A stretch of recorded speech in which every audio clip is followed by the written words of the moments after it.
Hello, everyone. Today we meet with Teacher New for the 5th and final episode of our series. In this episode, we will be learning about basic technology skills for workers in temperature-controlled warehouses. Good management involves selecting the right tools, equally true for temperature-controlled warehouses. Workers should choose a technology that can help keep the process right according to their work, so the work is optimized. Are you ready? If so, let's get started. Before we dive into the technology related to temperature-controlled warehouses, let's get to know the basics of temperature-controlled warehouses first. Temperature-controlled warehouses, also known as cold storage warehouses, are facilities where the internal temperature is regulated according to specific requirements. The temperature in these warehouses can range from 25 degrees Celsius to below freezing, depending on the type of goods being stored. Examples of such goods include meat, seafood, raw milk, fruits and vegetables, beverages, cosmetics, and pharmaceuticals. Temperature-controlled warehouses can be categorized into two types based on the nature of the business.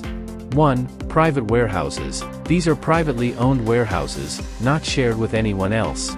The owner has complete freedom to utilize the space as needed. Private warehouses can either be built by the owner or rented. 2. Public warehouses. These warehouses are available for multiple users. Typically, they are rental warehouses where different businesses can rent any part of those to store their goods. Temperature-controlled warehouses are classified into three types based on their usage. 1. Fulfillment center. This type of warehouse receives products from other companies or its own subsidiaries, packages them, and then ships them to customers. It also serves as a storage facility for these products. Currently, this type of warehouse is quite popular because it helps online businesses operate more conveniently. 2. Cross-dock warehouse. This style of warehouse can offload from one vehicle to another, or take and receive products at the same time, so the storage period is short as it only offload products. 3. Distribution center. This type of warehouse serves as a central hub connecting manufacturers with retailers.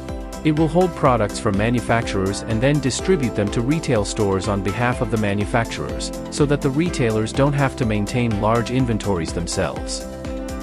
Temperature-controlled warehouses can be categorized into four types based on the nature of the product stored. 1. General warehouses. These facilities are used for storing general goods such as consumer products, tools, and everyday items. 2. Fresh goods warehouses. These warehouses store perishable items such as seafood, vegetables, and fruits, so they stay fresh. 3. Specialized warehouses. These warehouses store high-value items or those requiring special care, such as pharmaceuticals, medical supplies, and cosmetics. They usually maintain both the temperature and humidity. 4. Hazardous goods warehouses. These warehouses are designed for storing hazardous materials that require proper segregation and handling. They must adhere to strict safety and pollution control regulations and are often subject to regulatory approvals. Examples include chemicals, fuels, and flammable substances. For temperature-controlled warehouses, this is what we should know.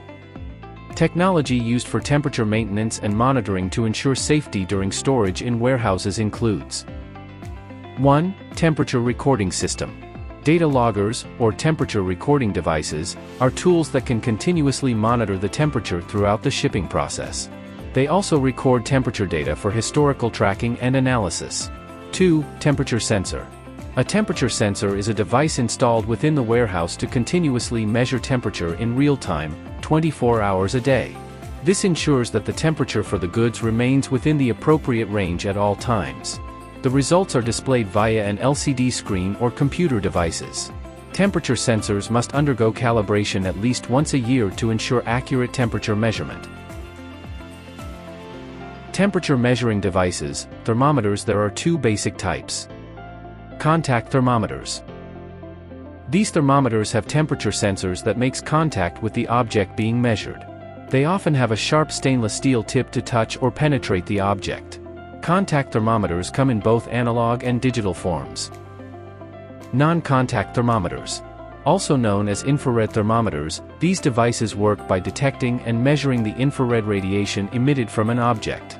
This allows them to measure temperature without any physical contact with the object.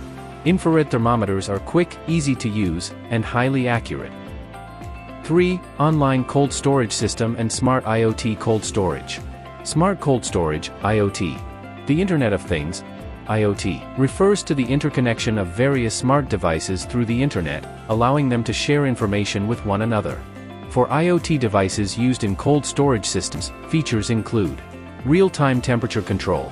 Allows monitoring and control of cold storage temperatures from anywhere at any time through mobile phones or computers. It also provides access to historical temperature data. Automatic temperature alerts. Sends automatic notifications via applications like Line when temperatures are too high or too low. Energy parameter display. Shows energy consumption parameters. Standards for temperature-controlled warehouses or cold storage facilities. The commonly used ISO standards for temperature-controlled warehouses or cold storage facilities are 1. ISO 9001. This is a standard for quality management systems, focusing on ensuring that products and services meet customer requirements and quality standards. 2. ISO 22000. This standard pertains to food safety management systems, ensuring that food safety is maintained throughout the supply chain. ISO 9001 is a quality management system standard that ensures quality assurance by guaranteeing that management systems are controlled and traceable.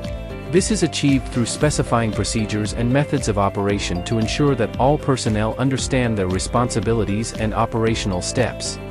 ISO 22000, Requirements for Food Safety Management Systems.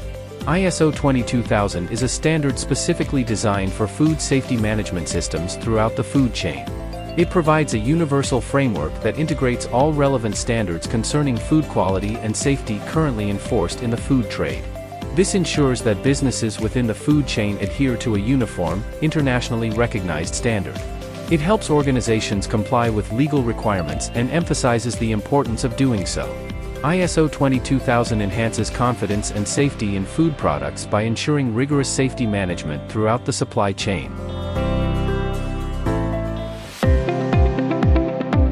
See? Technology is beneficial if everyone uses it appropriately for their tasks. Thank you for following along with every episode. For today, Teacher New will sign off. Goodbye.